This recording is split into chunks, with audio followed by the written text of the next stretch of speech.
Paano po magkalikot ng telepono? Tapos iba-vlog mo.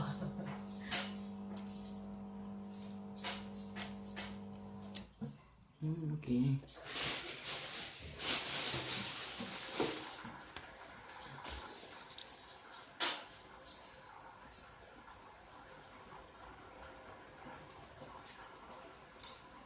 Patay. Paano na yun? Hindi ko na yata may babalik.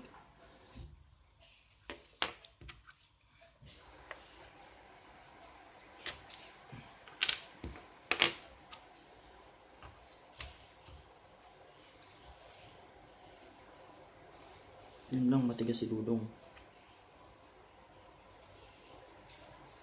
Ang iPhone, minsan yung battery kasi sa lagay na. Yun sa akin din. Yung mic ko, yung battery niya doon. Opo. Sarili din yung battery.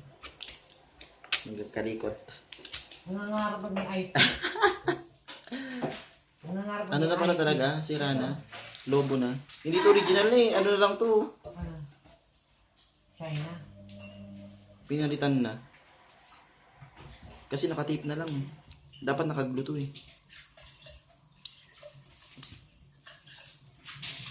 Nabuksan na siguro.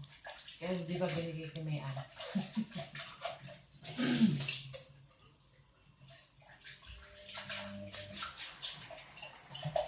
Ito ano to?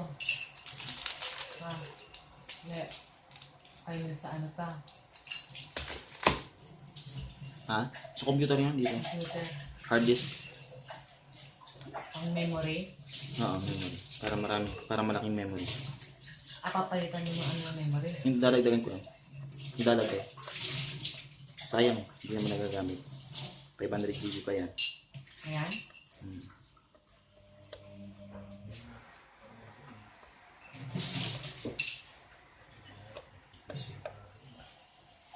Ha? Oo, nanguhuli din. May bingwit ka po? May pamungwit ka daw. Wala. Kasama ko. Diyan, marami. Si Brian. Sa Pujera, sa may port ng Pujera. Diba yung iPhone 5. Dami daw. daming flight fish yung kukuha namin. Ganito kalaki. Ito ano. Hindi nila isaksak.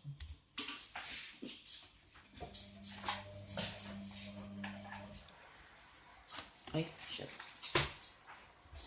Napala ko internet.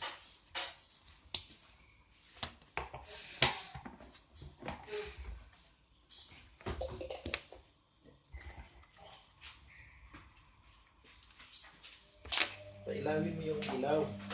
Nakikita mo. Okay lang po yan. Malinaw pa naman ang mata. Ano to? IT nga, IT. Cover. Ay, ano po pala dito?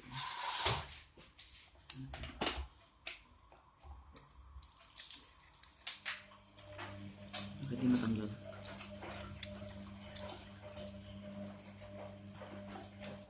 Tapos di ko na mabalik ano. Ayan o, may instruction naman sa YouTube eh. Ng iPhone. Video.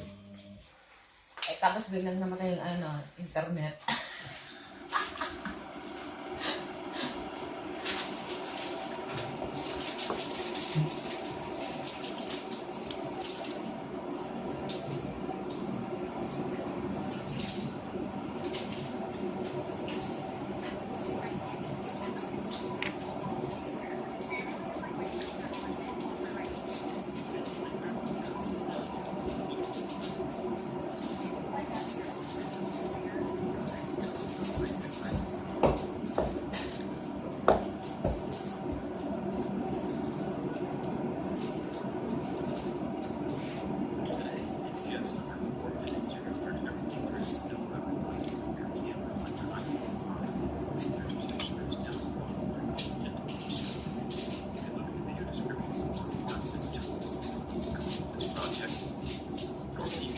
Suction cup and pull up on the screen once those screws are out. The screen should pop loose, but this suction cup is far too small to do the job, so I'm going to show you how to do another way. Take a metal pry tool or a razor blade and kind of slip it between the metal frame and the glass screen, and then pry up on the plastic part of the screen to pull it away from the frame. Don't pull up on the glass, you're going to end up breaking something. The screens are pretty expensive, so be careful. Once the screen is unclamped from the sides, don't bend it past the 90-degree mark or else you'll rip the ribbon cable. Take out those 3 screws and then remove the metal plate. Pop up each of these 3 ribbon cables. They're kind of like Legos. Just lift them up and unclasp them. And the screen pulls away from the phone. Okay.